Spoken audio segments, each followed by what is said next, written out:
nsemmilkom eżis ħbib tagħna, rġajna ltqajna għalla oħra ta' dialogu bejnietna u magħkom. Jiena għedu nvassallu fisem il-Moviment Solidarjetà Ħajja Familja Libertà għaw illum xandira oħra permezz diretta. Skużawna għal-problema teknika, domna ma bdejna il-PM News, Public Media News. Grazzi lil Mario u Rita li qegħdin jagħmlu minn kollox sabiex dan il-pajjiż ikonaw mezz ieħor li nistgħu nxandru xandir ħanajdu hekk ħieles mingħajr intħil ta' politiċi jew aġenda politika.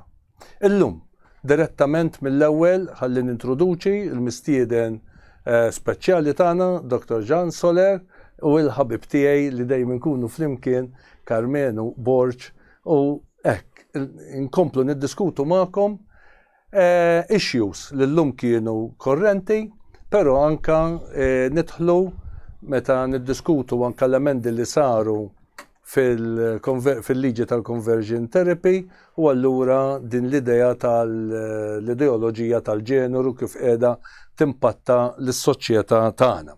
Però immedjatament ħarsa żgħira lejn żewġ issues rikorrenti imbagħad ngħaddu għal tal-conversion therapy wkoll.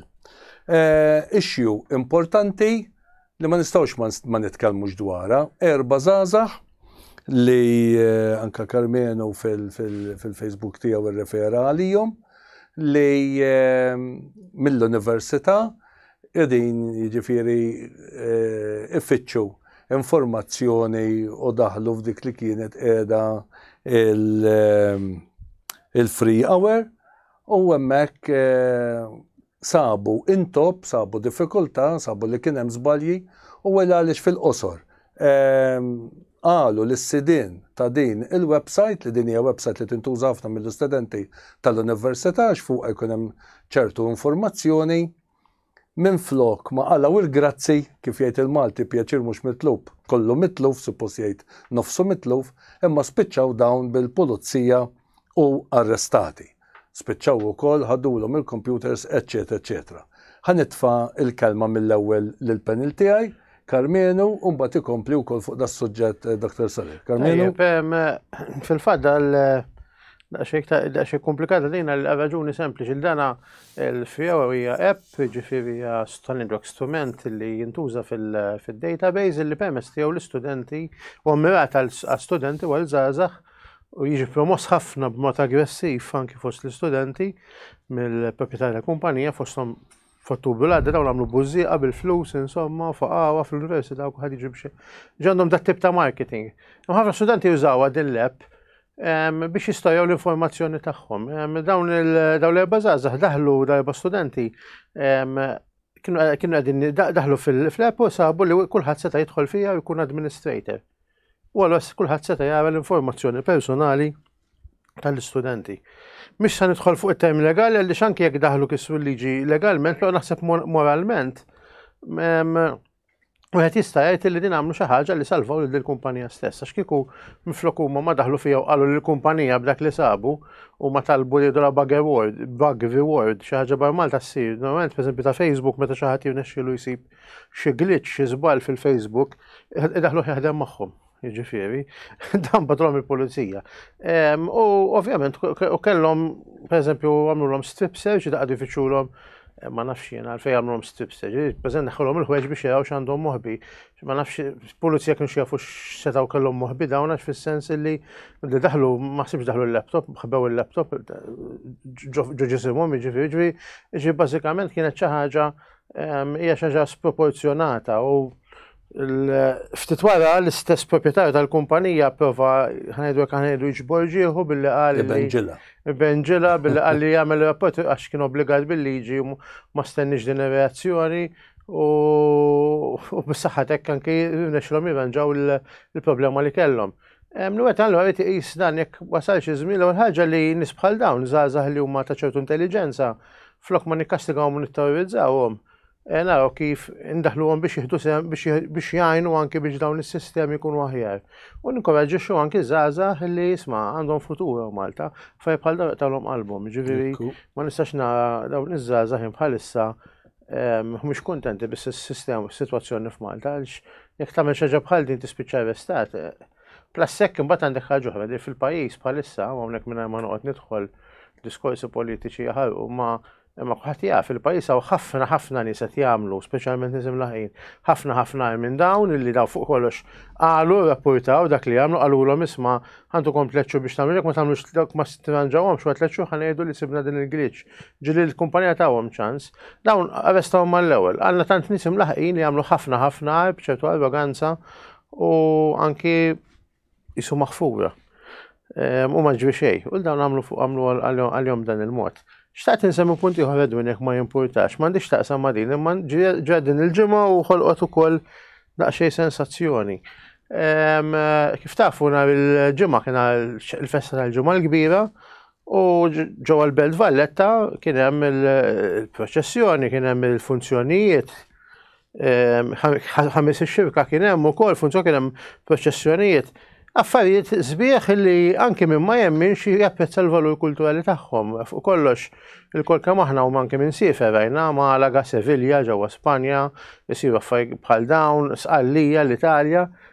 U s-soltu jisiru b'ċertu dekor. Darba il-proġessjoni batew ħafna biex jgħaddu, kellek biss imwiet imma storbju, mużika storbju żaddejja u ħolqot anke sensazzjoni isma' jisu telfu l-spiritu tal-proġessjoni li minna nifissa kienet tiġbet anke turist. Anke jekk mhux mill-lat reliġjuż biss, imma anke mill-lat kulturali u soċjali u anke turistiku tajn. U din twassal għal-mistoqsija ħolqot ħafna anki mistoqsijiet għaliex l-awtoritajiet ħallew ħaġa bħal din tiġri.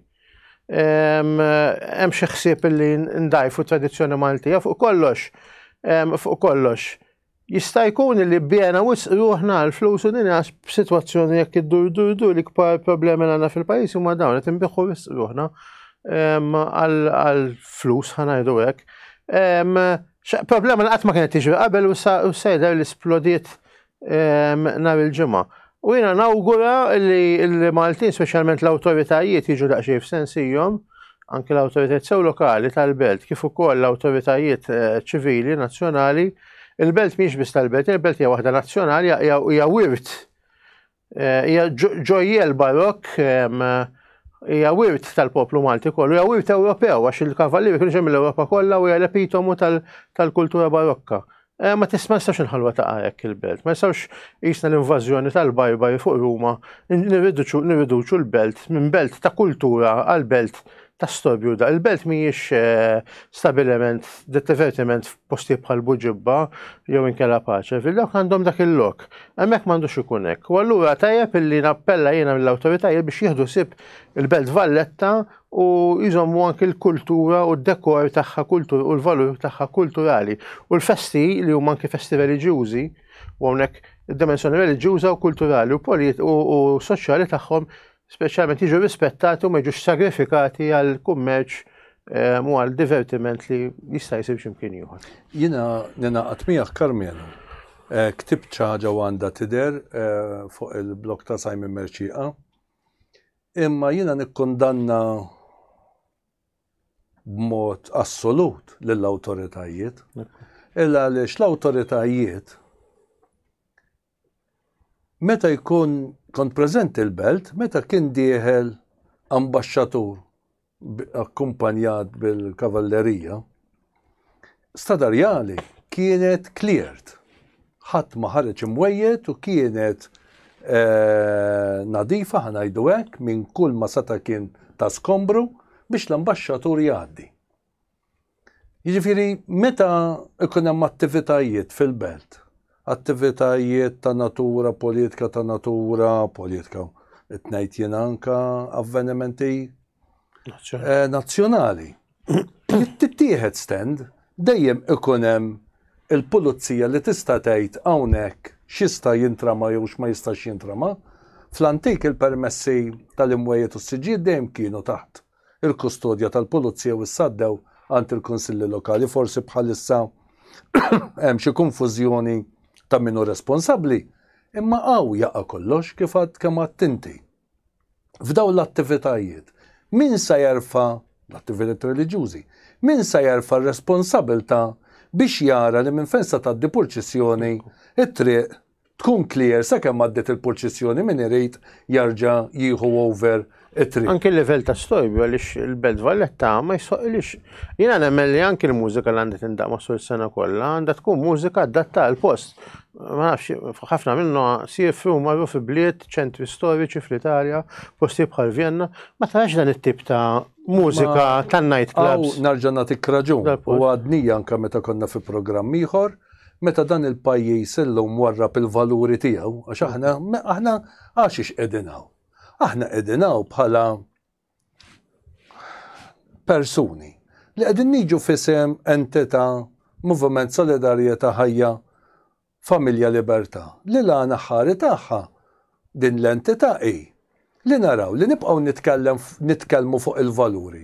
Sabiex il-valuri ma jiġi spiċċawx f'dan il-pajjiż minsija laqqas biss nafu fuq xiex qegħdin nitkellmu. Ftit ilu konna qegħdin nitkellmu. Karmenu x'hekk u għedna il-valur tal-ġid komuni min jimpurtaħ minnu. Il-belt hemm il-valur tal-ġid komuni, għax il-belt hija mhux sempliċement komunità jew lokalità, hija l-belt nazzjonali. Kif se nibdew nindunaw li b'dak li nippermettu li jsir fil-belt, il-belt mhijiex Boġibba. Anke Boġibba rridu nirrispettawha bħala lokalità, bħala komunità. Il-komunità fija nfisha hija valur. Illum l-awtoritajiet tagħna qed jimpurtom mill-valur, qed jimpurtom mill-valur tal-komunità, tat-tisħiħ tal-komunità jew inkella l-lokalitajiet tagħna huma dormitorju fejn inti mmur tirqad qomt kil toħriġt il-barra u rġajt ħalt. Dan hu il-valur tat-tisħiħ tal-komunità. Rridu nibnu fuq il-valur tat-tisħiħ tal-komunità, inkella ta' xejn noqdu rġajna rajna statistika fejn il-poplu Malti llum fuq statistika qegħdin nuru li m'għadux kuntent bħalma kien, reġa' tfeċċet din l-istatistika. Għaliex għandna poplu li qed juri li huwa mdejjaq quddiem l-istatistika tal-pajjiżi l-oħrajn kollha. Għaliex sejrin affarijiet dan il-pajjiż daqshekk ħżiena li l-poplu minflok qed jgħix il-kuntentizza l-milja tal-umanità tiegħu imma qed jgħix fi dwejja. Xaw, kull ma tmiss qed joħloq dubji, kull ma tmiss qed joħloq biża'. Imbagħad ovvjament għandek min jgħid li l-affarijiet huma dejjem tajjeb u daka nħalluh jgħid li dejjem kollox huwa tajjeb, aħna ma ġara xejn. Jalla li kollox huwa tajjeb għal kulħadd. Ma din hija punt ta' referenza. Fil-Kostituzzjoni ta' Malta għatanna miktuba l-reliġjon kattolika hija reliġjon uffiċjali ta' dan il-pajjiż ħallejnijem ma ġara xejn.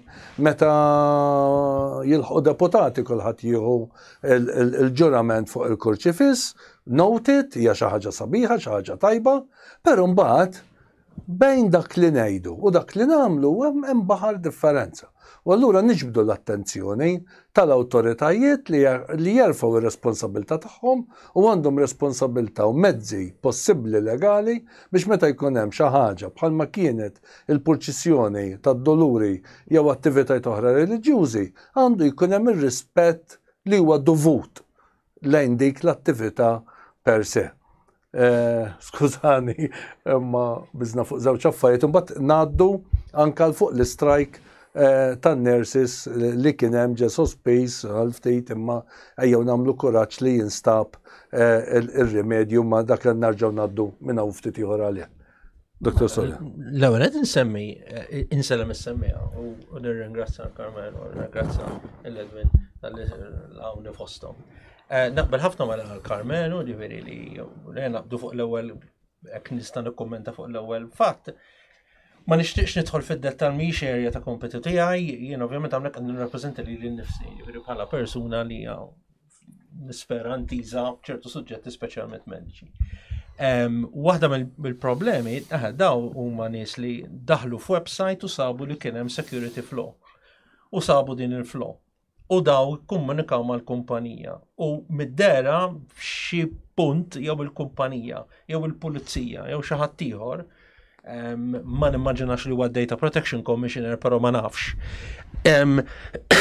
Daw issuspettaw li dawn in-nies kissru l-liġi. Issa kissru l-liġi għax daħlu fil-website, kissru fil-liġi għax ittestjaw is-sigurtà ta' dan il-website, kissru l-liġi għax daħlu jaraw ċertu files fuq il-computer ta' din il-kumpanija li kienu protetti minn Data Protection Laws, ma nafx minix m'għandix l-informazzjoni ma sax nikkummenta, però naħseb naqbel 100% ma' Carmelo jekk daw arrestawhom, ħadulhom l-equipment tagħhom, xhur hekk qed nifhem sewwi u b'ġimgħat ma għandhomx il-computers tagħhom.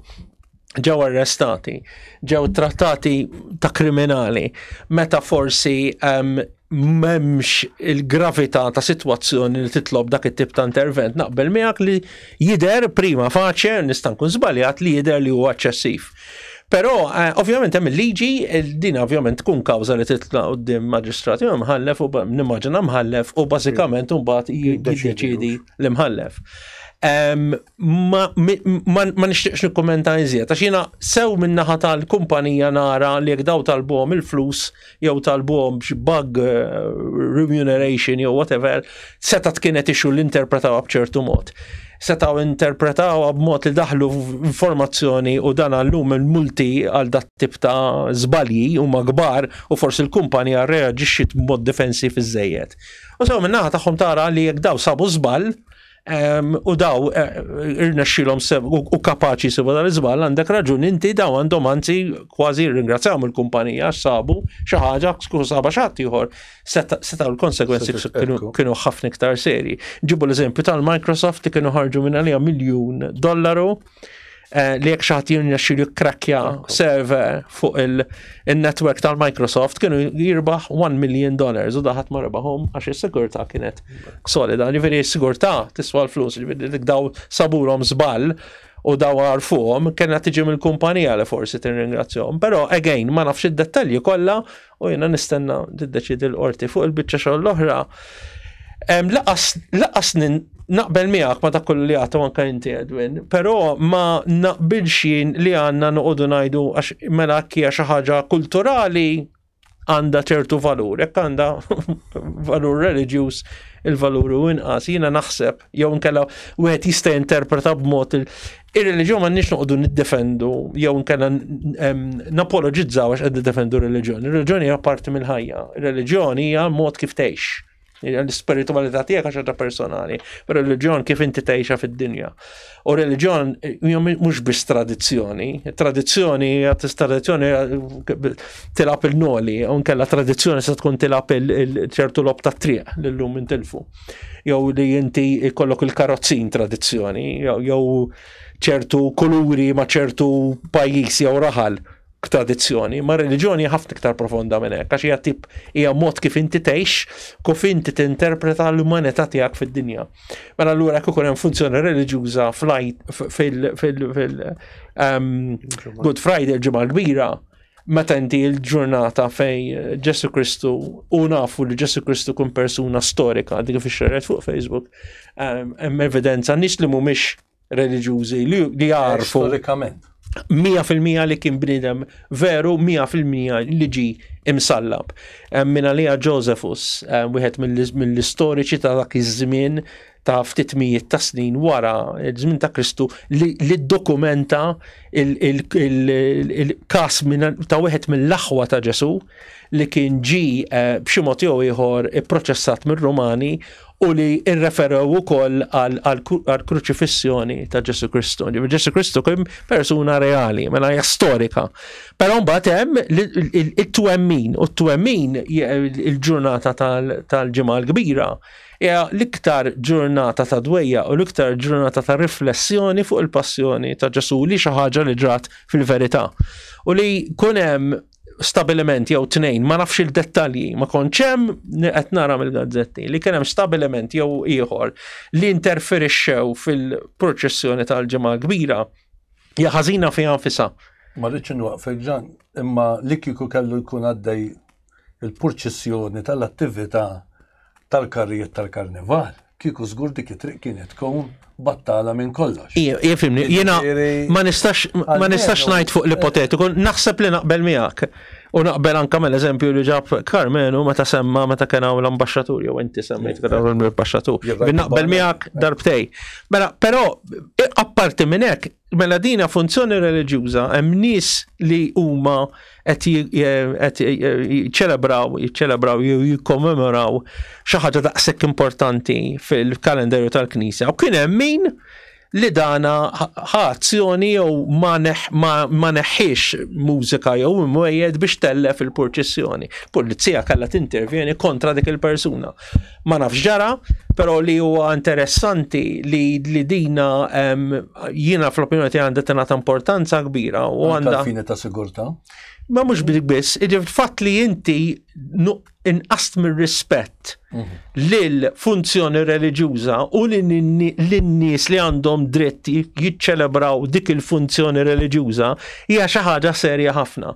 U hekk żewġ titfal li daħlu f'website spiċċaw arrestawhom u għamlulhom strip search u fl-istess ħin dil-persuna li għamlet da mamlulu xejn, hemmhekk iva naħseb li wieħed mill-eżempji li għandkom raġun li hemm żbilanċ u mod ta' disrispett anke mill-awtoritajiet, again, jien m'iniex politiku, però meta tara l-fatti, jekk ma jsir jittieħdux passi kontra l-persuna li għamlet hekk, li ma jittieħdux passi biex ma terġax tiġri, naħseb l-awtoritajiet ikunu qed jonsu, naqbel magħkom. Aħna qegħdin nirreferu għal dawn il-ġrajiet korrenti li ġraw matul dawn il-ġranet. Illa għaliex meta aħna bħala entità Moviment Solidarjetà li rridu naraw li niddiskutu u nibqgħu nagħtu aċċenn importanza lil valuri, l-esperjenza ta' dawn l-erba' żgħażagħ ma rridux tkun esperjenza li għadha pitada speċi tkun abbuż tal-libertà tal-persuna. Rridu noqogħdu attenti. Illa għaliex anka illum dawn il-websites bl-informazzjoni personali ta' ħafna individwi, ta' ħafna studenti, meta jiġu fl-idejn din it-tip ta' informazzjoni sensittiva fuq Carmenu, fuq Dr. Soler, fuq Mario, dik it-tip ta' informazzjoni jekk tintuża ħażin, tista' tispiċċa tnaqqas il-libertà tiegħek u tiegħi. Illa għaliex joħloq l-abbuż mill-informazzjoni personali ta' dak li jkun. Allura l-istess ħaġa, jekk aħna qegħdin nirreferu għal din il-ġrajja rikorrenti ta' fl-aħbarijiet ta' purċissjoni li ma tħalliġ issejr b'mod liberu, hemmhekk ukoll. Irridu qegħdin nitkellmu fuqha għax noqogħdu attenti li ma jmurx għandna it-teddida ħanajdu hekk l-espressjoni tal-istqarrija tal-fidi anke b'dik sempliċement il-purċissjoni li kien hemm min qed jittanta li ma ssirx b'mod ħieles kif tistenna li jissir. Jekk sa ngħaddu issa biex nagħmlu kumment qasir, imma anke fuq l-azzjoni industrijali li kienu qegħdin jagħmlu il-nurses u dawk fis-settur mediku, mhux għaliex qegħdin ngħidu min għandu raġun jew min m'għandux raġun, imma jiena ktibt kuraġġ għal ftehim, kuraġġ għal soluzzjoni biss il-ħajja aħjar għall poplu tagħna. U hawnhekk huwa valur tal-bniedem, huwa valur tal-pazjent li kemm jista' jkun malajr tinstab soluzzjoni għal din it-tilwima industrijali, għal din talba ta' żieda fis-salarji, eċċetera, għax ma nistgħux ninsew li dawn li llum huma n-nersi serba' ilu fraħnielhom, illa li kienu l-frontliners. U dak li fraħna bħala l-frontliners serba' ilu meta kellna l-Covid u dawn ħarġu għonhom u ħadmu iktar milli suppostu fraħnielhom u fraħna bihom, dak il-ferħ irridu nsarfuh f'xi ħaġa, tieni ħaġa, irridu naraw li dawn il-persuni bħalhom il-pulizija hekk ktibt jiena u bħalhom anke teachers ikunu mħallsa tajjeb għax ma jistax pajjiż jiġi moqdi tajjeb u jkollu kwalità ta' ħajja aħjar jekk ikollna dawn it-tliet setturi bħaddiema li għadha pitada lanqas għandhom fiduċja fl-impjeg tagħhom u jispiċċa tgħid il-pulizija li kważi huma demoralizzati. U għaliex għax hemm paga li kważi ma tikkombinax max-xogħol li qegħdin jagħmlu. X'nibdew nistennew? Li se jkollna pulizija barranin Indjani għadha pitada x'jiġu bil-paga rħisa, ma nistax nikkonċepixxi jien li għadha pitada jista' jkollna s-servizz tas-sigurtà f'idejn il-barranin.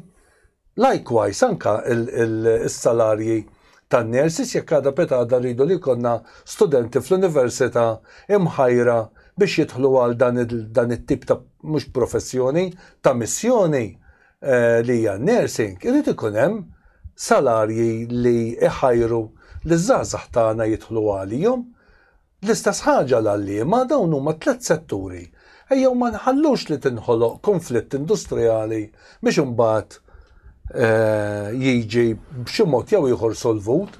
Imma jien nagħmel appell lill-Gvern dawn it-tlet oqsma ta' frontliners li huma importanti ejjew naraw li kemm il-darba jkollna servizz effiċjenti matul is-sena, matul iż-żmien, però fl-istess ħin ikun hemm attrazzjoni importanti biex ġenerazzjoni ġdida tħares lejn dawn it-tlet setturi, sigurtà bħalma hija l-pulizija, l-għalliema għall-edukazzjoni u anke in-nurses u s-settur li huwa kombinat man nursing, staff ieħor li l-isptar jintuża sabiex il-pazjent nibdew nuruh li huwa mhux numru, hemm huwa bniedem, il-milja tal-umanità.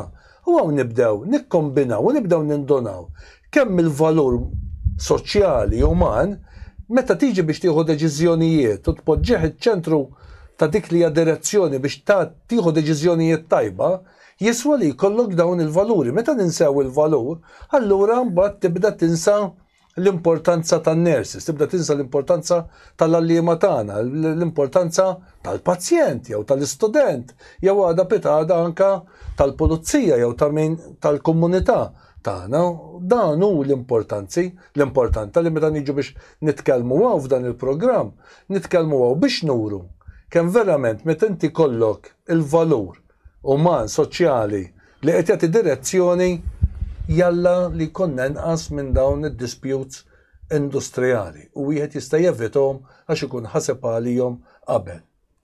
Fem, issa nidħol ħafna fuq tan-nurses għaliex mhux settur li nidħol fih, però ngħidu li s-saħħa hija settur importantissimu u tajjeb illi ninvestu speċjalment fil-manpower, fil-human resources u tajjeb illi bħalma jintefqu ħafna flus f'affarijiet li mhumiex taqsek ta' ġej tal-nies u xi drabi rajna kien fiq li ma kellux isir f'affarijiet u anke f'affarijiet għandna kemm jista' jkun inkomplu ngħinu biex dawn in-nies li jdur bil-pazjent u dan kollu ikollhom kundizzjoni mill-aħjar.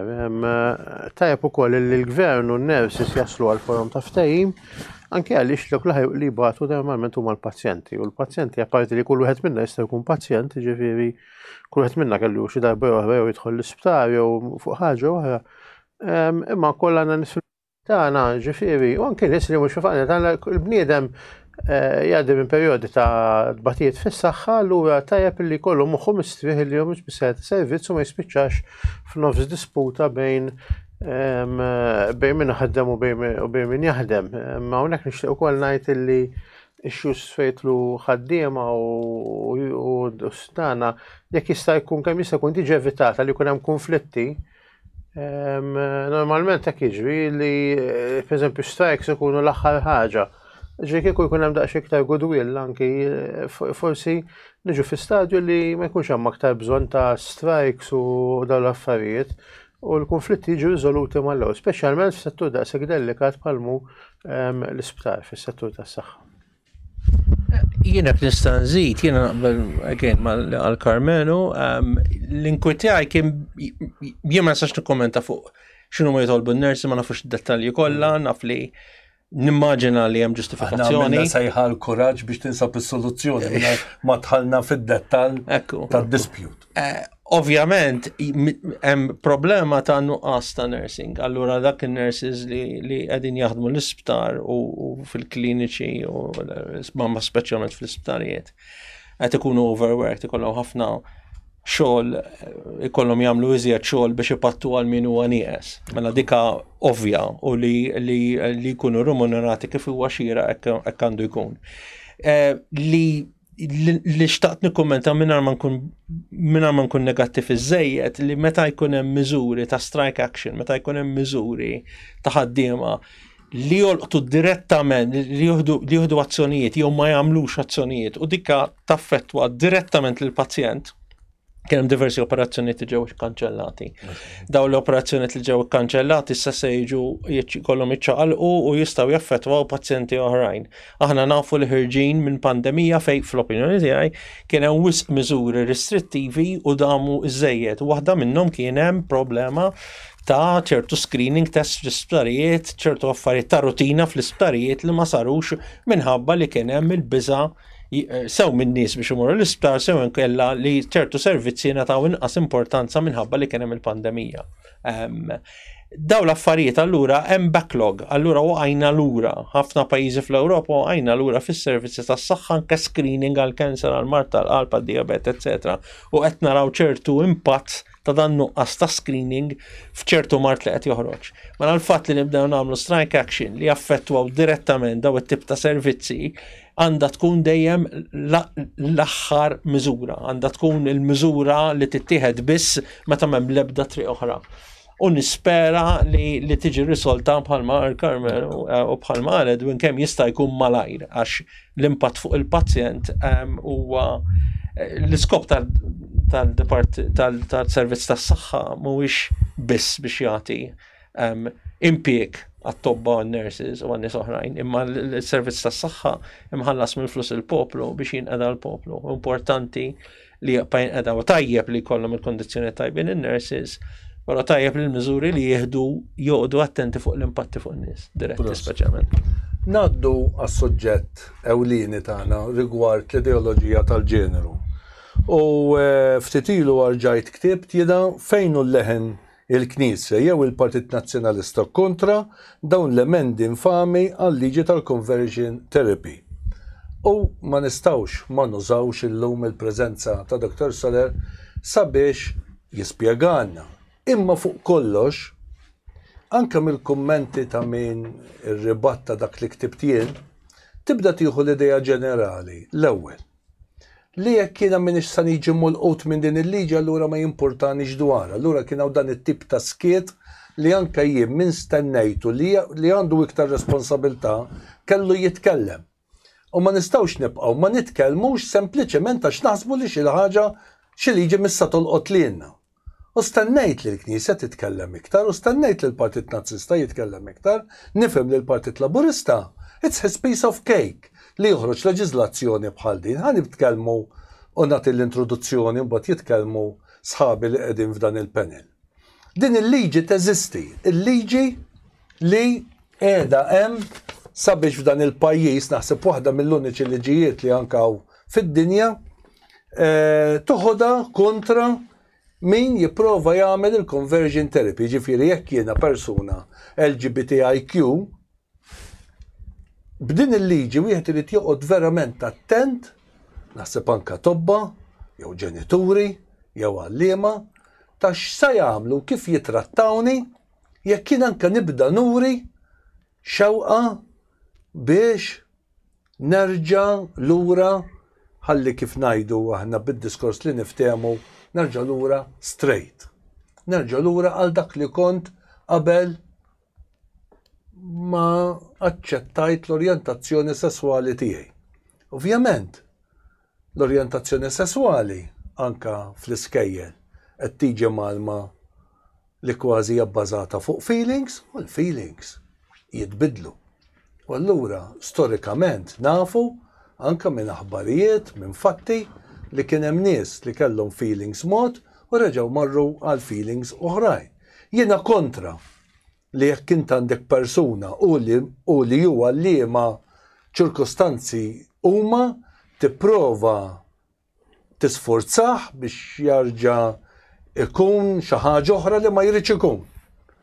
Però din il-leġiżlazzjoni il-periklu tagħha li stennejt li min suppost kellu jitkellem tkellem il għaliex dak li hija magħmula r-raġuni li tista' tkun valida, imma issa qed tiġi magħmula b'tali mod dawn l-emendi biex ilaħmu iktar, jissustanzjaw iktar, iwessaw iktar id-definizzjoni ta' x'inhu reklamar tal-conversion therapy mill-liġi ma ċaqalqu xejn.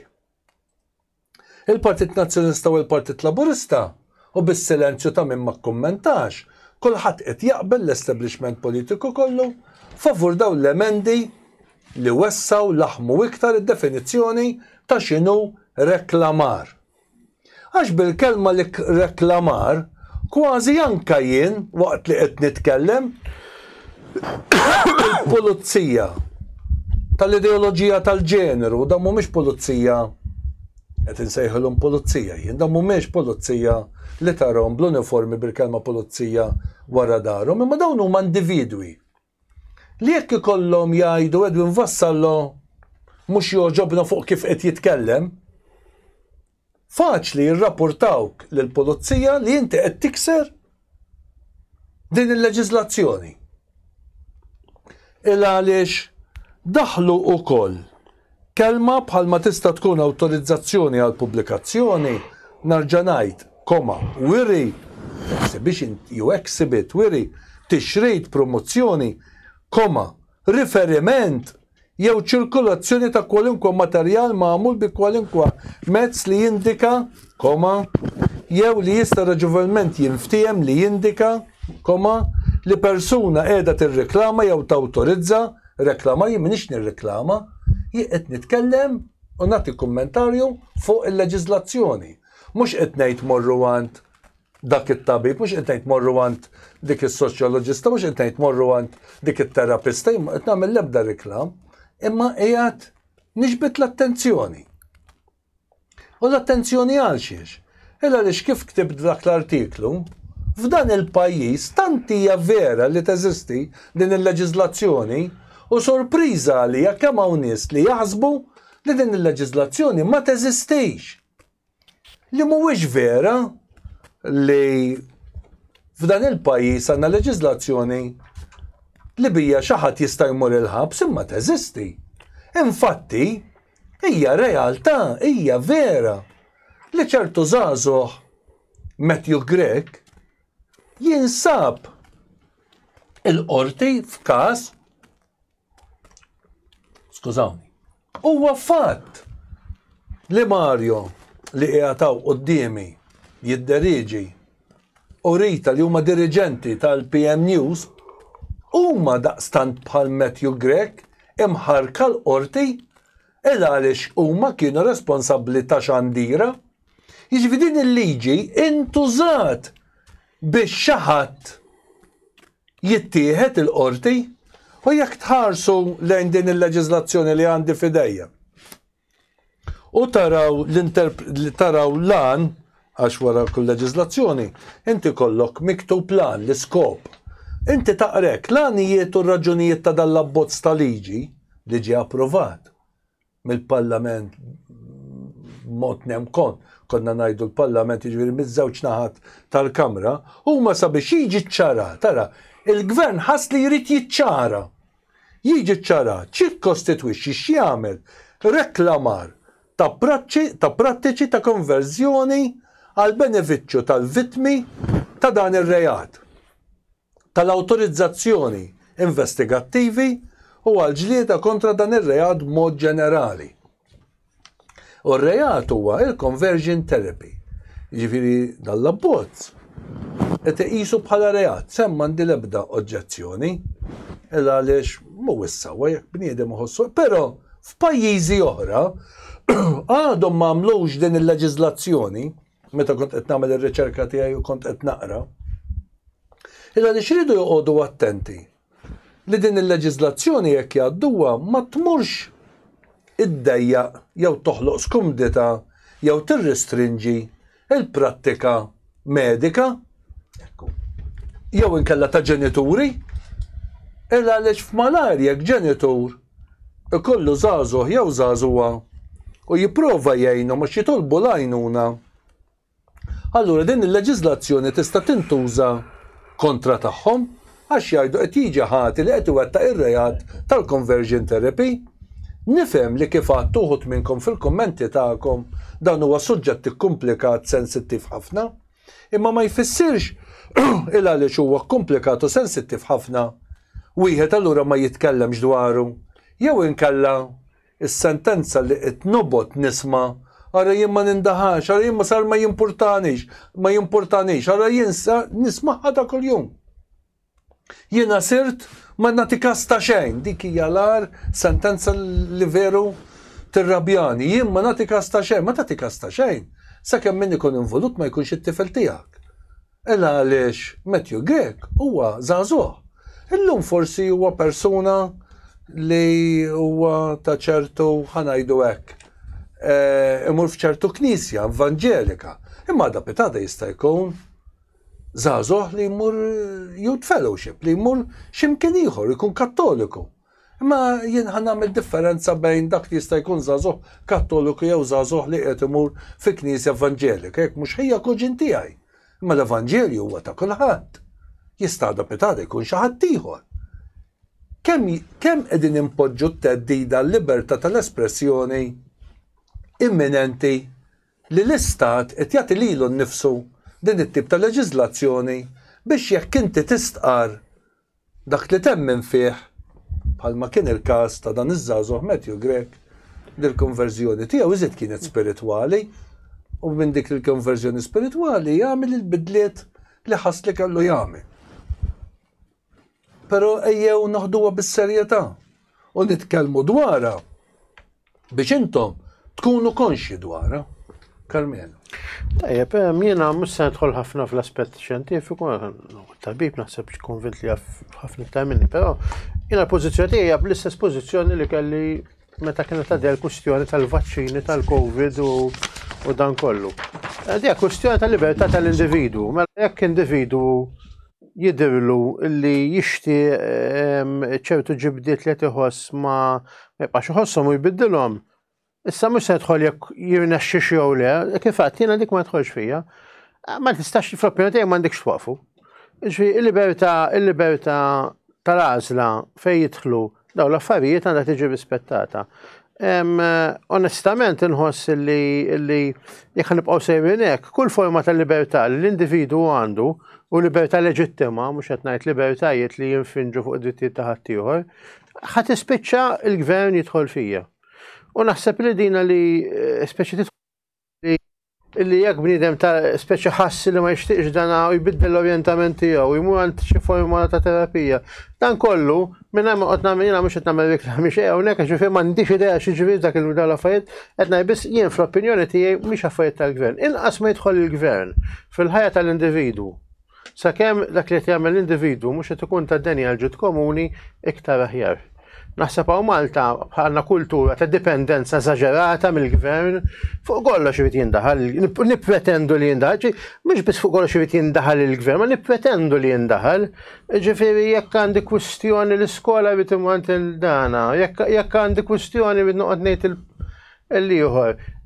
Wasal iż-żmien li bħala poplu nimmaturaw li u ngħidu isma' inqas ma jidħol il-gvern iktar aħjar. Ifhmu dina l-aħwa.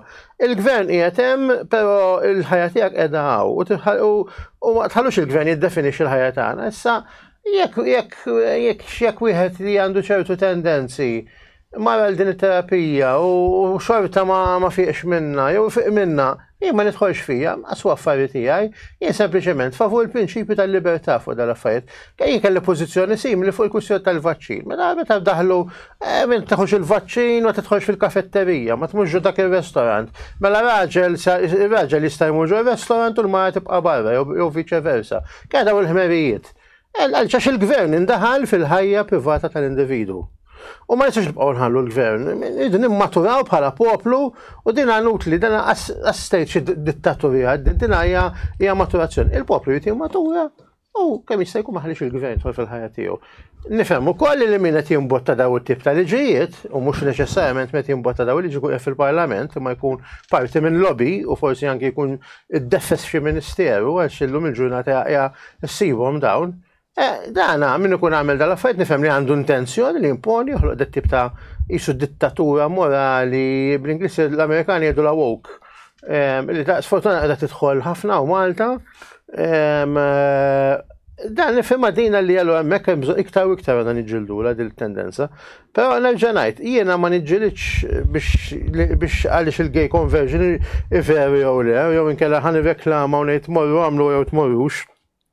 Jien nemmen il-libertà assoluta tal-individwu u inqas ma jindaħħal il-gvern fil-ħajja tal-individwu ikun iktar aħjar. Ok, ma ħanamel xi kummenti, mbagħad għandi diversi ħsibi ġo moħħi u nipprova norganizzhom malajr. Mela l-ewwel net nitkellmu fuq il-ġeneru. Mela, inti għandek diversi realtajiet u dawn huma mhumiex diskutibbli, jiġifieri huma definiti u ma tantx hemm dubju fuqhom. Waħda minnhom hija il-sess bioloġiku, il-sess ġenetiku, jiġifieri li inti il-ġenetika tiegħek hija ta' mara jew ta' raġel. Mela għandek il-ġenetika ta' raġel, ikollok l-organi sessuali u l-fizjonomija ta' raġel, jekk ikollok il-ġenetika ta' mara, ikollok l-organi sessuali u l-fizjonomija ta' mara. Dik hija ċara, dik hija bioloġija.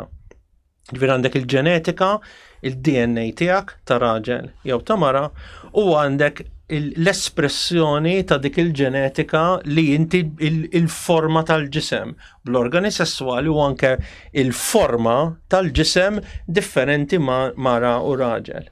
Issa, hemm l-eċċezzjonijiet. Mela jista' jkollok ġenetika ta' mara u inti kollok l-organi ta' raġel jew il-kontlarju jew ikollok ta' żewġ sessi. Dawn huma estremament rari.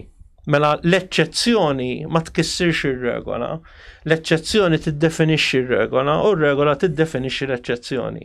Mela, jekk inti għandek il-ġenetika ta' mara, inti għandek il-fizjonomija ta' mara. Jekk għandek il-ġenetika ta' raġel, inti għandek il-fizjonomija ta' raġel. Dik hija r-regola ġenerali. Mela għandek il-ġenetika u għandek il-fizjonomija jew l-espressjoni tal-ġenetika. Bat għandek il-ġeneru. Il-ġeneru kif inti tidentifika lilek innifsek. Inti jista' jkollok il-ġenetika ta' mara u l-ġisem ta' mara, però inti tħossok skomdu f'dak il-ġisem. Dawn huma każijiet again eċċezzjonali. Ġifieri dawn huma mhumiex ta' kuljum, mhuwiex ir-regola, huma l-eċċezzjoni. Ma jfissirx li l-eċċezzjoni m'għandix tiġi rispettata għax il-persuna għandha tiġi irrispettata.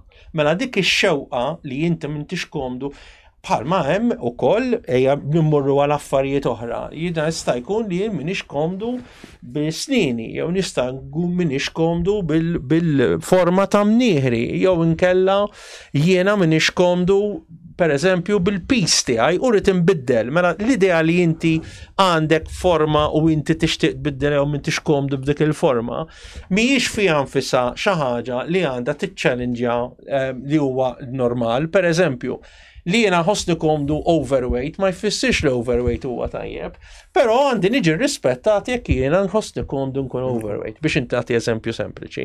Mela għandek il-ġenetika, għandek il-fizjonomija u għandek il-ġeneru. Jiena kif nidentifika ruħi. Jiena sta jkolli il-ġenetika ta' raġel u l-forma ta' ġisem ta' raġel, però nixtieq nidentifika jew m'iniex komdu nidentifika bħala raġel u nidentifika pereżempju bħala mara. Again l-eċċezzjoni. Mbagħad hemm l-attrazzjoni fiżika, l-attrazzjoni sessuali. Mela jien nista' nkun raġel b'ġenetika ta' raġel, bil-fizjonomija ta' raġel, inħossni komdu li jiena raġel, però nkun sessualment attratt għall-irġiel mhux għan-nisa. Dak huwa l-attrazzjoni sessuali. Mela hemm dawn l-affarijiet kollha biex nispjegaw in ġenerali. Issa, fejn tasal, mhux se ngħidilha problema, fejn tasal l-ixu hija li emmin u jena anke ktibt fuq Facebook ipprova li jgħid li ir-rabta bej il-ġenetika u l-espressjoni fiżika tal-ġenetika mhijiex solida. Li jekk inti ġenetikament raġel u inti għandek ġisem ta' raġel tista' tagħżel is-sess, il-ġeneru. Iva wieħed jirrispetta xi ħadd li mhumiex komdu, però rridu naċċettaw li l-korrelazzjoni u hawnhekk tkun speċifiku bej is-sess ġenetiku, is-sess fenotipiku u l-ġeneru tiegħek huwa ħafna iktar minn 99%. Mela l-fatt li hemm korrelazzjoni daqshekk qawwija turi li hemm realtà li mhijiex xi ħaġa soċjalment kostretta soċjalment, magħmula soċjalment, hija realtà. Difatti din narawha fir-reliġjonijiet kollha, fil-kulturi kollha, fl-etniċitajiet kollha, fir-razzezz kollha, fil-pajjiżi kollha, fil-kontinenti kollha li hemm korrelazzjoni bejn il-ġenetika, il-forma tal-ġisem u l-ġeneru b'iktar minn 99%. l-attrazzjoni fizika, raġel għal raġel, raġel għal mara, raġel mara għal mara, hemm iktar nies li għandhom attrazzjoni għall-istess sess, forsi 3.5 sa 5% jiddependi il-pajjiżi, jiddependi kif tkejjilha. Però il-korrelazzjoni bej ġenetika, forma tal-ġisem u il-ġeneru huwa 99%. Mela jekk aħna nagħmlu xi miżura fuq il-ġeneru, sa din il-liġi mhux fuq ġeneru, issa qed nitkellmu issa fuq il-mod kif tesprimi s-sessualità tiegħek, nasal għaliha.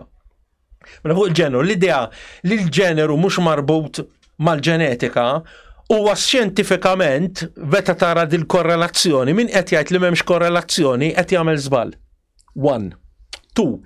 Saret liġi Malta li inti jekk persuna tidentifika ma' ġeneru jew tidentifika ma' attrazzjoni sessuali, dak li jipprova jikkonvinċi lil persuna li tbiddel dik l-orjentazzjoni, dik saret reat. Issa inti taqbel. Jiena nifhem il-punt, u hawnhekk again jiena issa qed nitkellem bħala xjenzjat, qed nitkellem bħala tabib.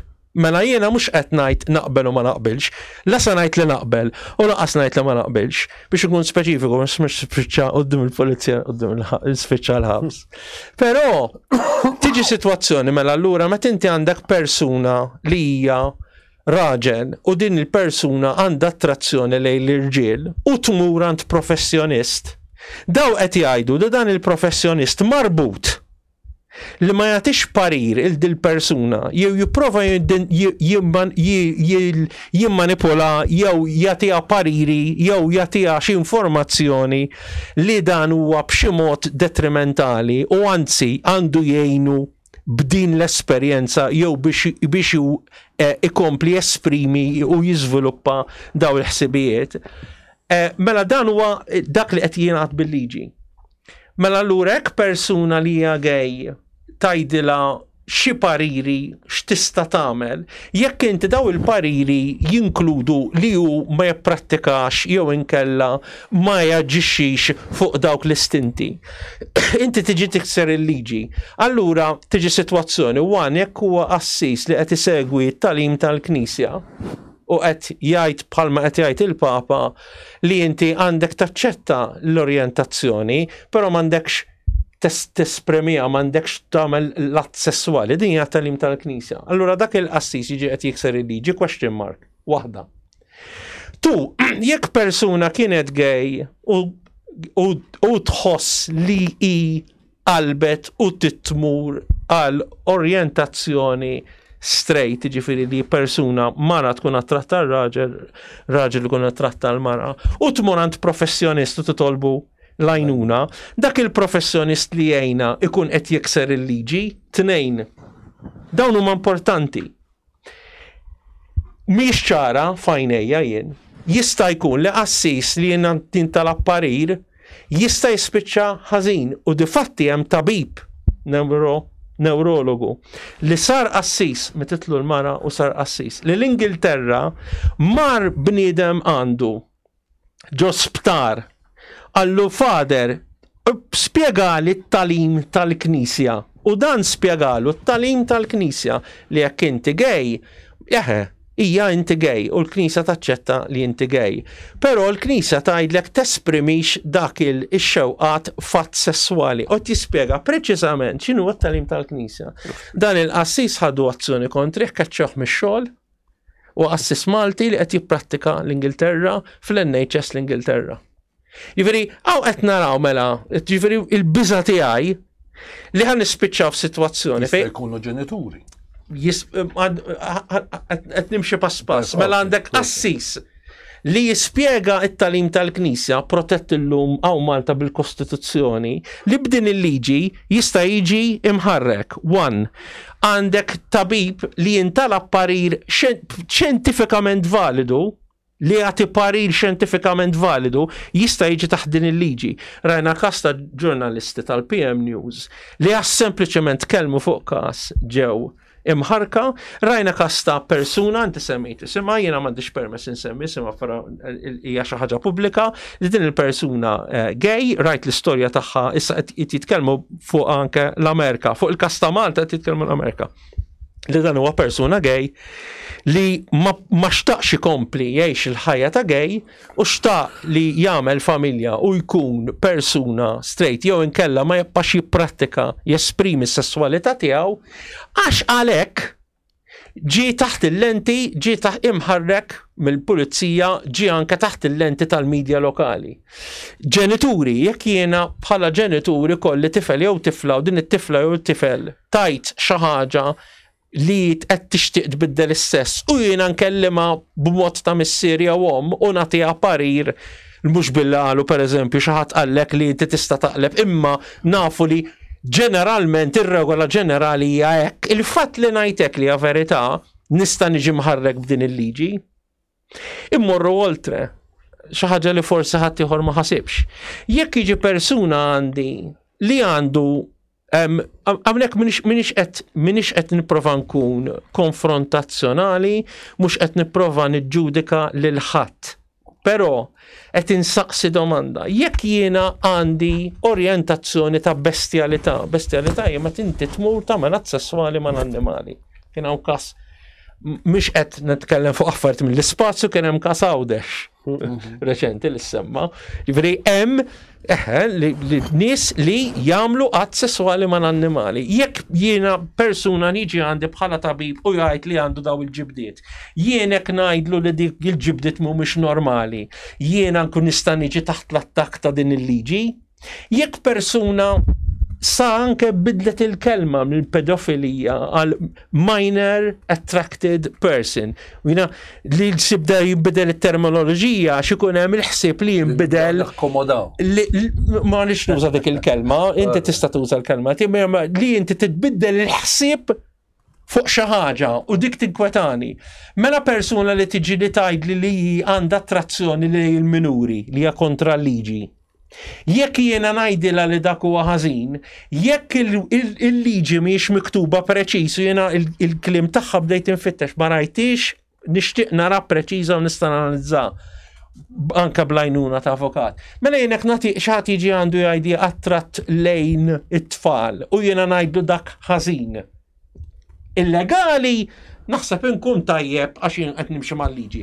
Però ngħidlu min-naħa ta' speċjalista min-naħa ta' tabib jew min-naħa ta' xjenzjat li dak huwa ħażin għalih u ħażin għal persuna li jkun attratt liha speċjalment hekk imur jesprimi dik l-attrazzjoni fiżika sesswali. Jien nkun hemmhekk qed nikser il-liġi, nista' niġi imħarrek, jiġifieri ara kemm perikoluża din it-tip ta' tibdil fil-liġi. Aħna ġarajna li biex daħlu jew ippruvaw daħlu il-kwestjoni tal-IVF, jiena naqbel li l-IVF ċertu każijiet huwa bżonn już, però meta inti għandek l-embrjuni jiġu friżati, biex għaddew dik il-liġi jiffriżaw l-embrjuni għax għandhom difett ġenetiku, kellhom ibidlu il-liġi tal-eugenics u jippermettu il-eugenics. Eugenics tfisser li inti tagħżel persuna li tratta persuna b'mod differenti għal karatteristika tagħha inkluż razza da imma anke ġenetika. U kellhom ibidluha biex huma jkunu jiffriżaw l-embrjuni li jkollhom defetti ġenetiċi. Daw it-tibdiliet fuq il-prinċipji bażiċi etiċi u morali huma perikolużi ħafna. U kif qed tinfetaħ b'din il-liġi li inti kwalunkwe kważi titkellem fuqha kif qed nitkellmu llum tista' tiġi interpretata minn xi ħadd li huwa xi tip ta' reklam, jistgħu aħna nintefgħu il-ħabs. Jiġifieri dan huwa perikolus immens u l-fatt li n-nies mhux jinteresshom għax hija xi ħaġa teknika u dinha dejjem hekk jiġri. Idaħlu xi ħaġa b'terminoloġija teknika, b'ambigwità li faċli wieħed jgħid le mhux hekk taqra ħażin. Però mbagħad meta tiġi biex tapplika fil-fatt il-ħsara li tagħmel tista' tkun enormi. Mela biex nagħmel summary ta' dak li għadt. Il-korrelazzjoni bil-ġenetika, l-espressjoni tal-ġenetika kif tkun inti u l-ġeneru tiegħek huwa l-istess jew raġel ġenetiku, raġel bħala ġisem, ġeneru bħala raġel, 99 jew iżjed fil-mija. Mela hemm korrelazzjoni b'saħħitha ħafna. Eċċezzjonijiet hemm u daw l-eċċezzjonijiet għandhom jiġu rispettati, però mhumiex ir-regola u ħadd m'għandu jgħid li dik m'hemmx dik il-korrelazzjoni. 1, 2. Li nibdew ngħidu li kwalunkwe parir professjonali mediku bbażat fuq ix-xjenza jew kwalunkwe li tesprimi ħsieb jew li tesprimi anke talim reliġjuż li jkun stabbilit, li jkun ibbażat fuq ir-realtà sew bħala prattika jew nkella bħala fil-każ tal-reliġjuż bħala dogma li inti tesprimi daw l-affarijiet li huma suppost protetti tar-reliġjoni protetta mill-Kostituzzjoni, tax-xjenza protetta mix-xjenza nfisha. U inti tiġi biex tipprattika x-xjenza l-mediċina. U tiġi taħt din il-liġi li jiġi interpretaw inti qed tgħid il xi ħadd li xi forma ta' xenqa sessuali, pereżempju ġajt l-eżempji, jista' jkun li inti qed prova tikkonvinċih jaġixxi b'mod ieħor, allura tiġi taħt din il-liġi.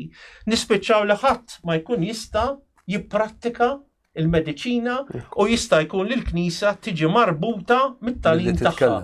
Dan hu l-periklu ta' dan il-liġi. Again, meta qed nitkellem fuq il-liġi minix avukat. Minix politiku u laqqas li għandi ħajra politika. Però ovvjament qed titkellem fuq affarijiet li qed jiġru u hemm dik hija d-dinja politika. Però l-argumenti li qed nibbażahom issa fuq ix-xjenza u fuq il-mediċina. U nispera li n-nies jifmu li dina mhijiex bl-ebda mod disrispetta l-ħadd, bl-ebda mod hija xewqa li inti tiddiskrimina kontra xi ħadd, però dawn il-liġijiet li qed isiru ishom bla doċċ bir-rispett kollu għal kulħadd, l-impatt tagħhom fit-tul fil-qudiem jistgħu jkunu enormi. Diskriminatori perikolużi, għax jista' jkun li inti tiġi f'sitwazzjoni fejn kwalunkwe orjentazzjoni sessuali, kwalunkwe ġibda sessuali tkun protetta iktar mit-tagħlim tal-Knisja, iktar mill-prattika tal-mediċina. Dak li qed ngħidu f'din il-liġi. Sa naslu biex nikkonkludu, però ovvjament mhuwiex l-aħħar darba li sa nitkellmu fuq dawn l-issues partikolari u ħanajta għalxiex. Il-Moviment Solidarjetà, Ħajja, Familja, Libertà qed jiġi mwaqqaf apposta biex ikun leħen ta' protesta favur il-ħajja, il-familja u l-libertà.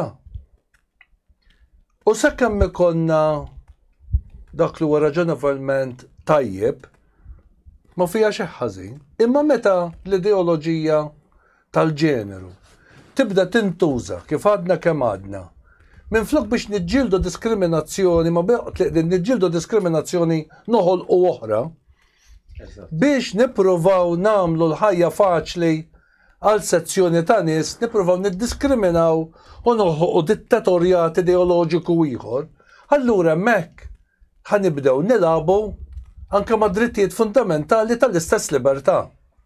U allura aħna bħala Moviment Solidarjetà, Ħajja, Familja, Libertà, irridu inħossu r-responsabbiltà li nipprotestaw, protesta mhux billi noħorġu fit-toroq, ma billi nitkellmu, anke meta ħadd ieħor mhux jitkellem. Billi nuru l-verità, anke meta ħadd ieħor jibqa' sieket. Għaliex? Għaliex dawn kif rajna issa stess. U iktar ma nidħlu fid-dettall nibdew nagħtu provi iktar tagħhom. Dawn l-ideoloġija tal-ġeneru tispiċċa tattakka l-istess valur tal-ħajja. Bħal għadna kemm semmejna meta ġejna biex nażlu li membrjon jgħix u li membrjon ma jgħix. Il-valur tal-ħajja jispiċċa attakkat. Nispiċċaw nattakkaw il-valur tal-familja. Oslu attakkajnieh il-valur tal-familja anke meta għaddejna liġijiet bl-iskuża li qegħdin ngħaddu liġi kontra l-vjolenza domestika għax laqqas għandna l-kuraġġ li ngħaddu l-liġijiet b'isem propju tagħhom, imma taħt jekk tiftakru taħt dik il-liġi tal-vjolenza domestika jien kont ivvotajt kontra tagħha, spiċċajna ridna anke l-isem tal-missier u għom. U provajna kull ma jmur anke fl-istat anke tal-edukazzjoni il-kelma missier u għom qegħdin jibdew jiġu eliminati ftit ftit. U dak huwa l-bażi ta' x'inhi familja.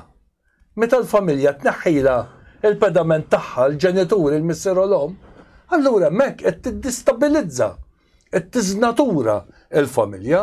U għadna kemm ġejja, għadna kemm tkellemna, tkellem tajjeb anke ħafna Karmenu, il-valur tal-libertà. Il-gvern ma jridx jidħol fil-Kamra tas-Sodda, imma qed jispiċċa jidħol fil-Kamra tas-Sodda b'dawn il-liġijiet. Il-gvern jispiċċa jitkellem fuq l-inklużjoni, qed jispiċċa jeskludi. Il-gvern jipprova jitkellem fuq kemm irid ugwaljanza, imma qed joħloq diskriminazzjoni ġdida u joħloq diżugwaljanza. Ara kemm qegħdin nispiċċaw minn għalina sejrin fi triq u qegħdin naqbdu triq bil-kontra. U allura huwa dmirna bħala entità, bħala moviment solidarjetà, favur il-valuri umani, favur id-dinjetà tal-bniedem, favur il-ġid komuni, favur il-valur tal-bħajja umana u d-dinjetà tagħha, id-dinjetà tal-familja, id-dinjetà tal-libertà. U meta dawn jiġu medda, aħna rridu nqumu u nitkellmu. Sija jekku fuq il-bank tal-iskola, sija jekku fil-mediċina, sija jekku fit-talim, sija jekku b'dawn il-liġijiet li minflok narġa' ngħid. Qegħdin jiġu mibjuwa lilna, qegħdin jiġu konvinti aħna mill-politiċi li dawn huma liġijiet kontra id-diskriminazzjoni, imma aħna rridu ngħidu l-verità qegħdin toħolqu diskriminazzjoni. Qegħdin jgħidulna li huma liġijiet favur l-ugwaljanza u aħna rridu ngħidulhom u nġibu l-provi qegħdin toħolqu disugwaljanza. Qegħdin jgħidulna li huma dawn liġijiet favur il-libertà sesswali, eċċetera, le qegħdin toħolqu il-libertà. U dan huwa dmirna li niġu għandkom u nurukom il-fatti. U dmirna u li nipperswadu, mhux bil-forza, ma dawn huma liġijiet li mhumiex jipperswadu, dawn huma liġijiet li qegħdin jgħeddu b'dittatorjat ideoloġiku li jwassal li kważi ċaħdu lilna ċ-ċittadini anke mid-dritt tal-espressjoni tal-fidi tiegħek, mid-dritt tal-espressjoni tat-twemmin tiegħek, tal-fehma tiegħek x'inhi. Illum niġu biex nagħlqu dan il-programm. Imma ovvjament nerġgħu niltaqgħu bħallum ġimgħa għal diskussjoni oħra, imma hekk qegħdin tibdew tifhmu x'inhu allura r-responsabilità tagħna li rridu nerfgħuha għalikom. Insemmulkom il-lejl it-tajjeb u nagħmlu appuntament magħkom għal bħallum ġimgħa. Grazzi.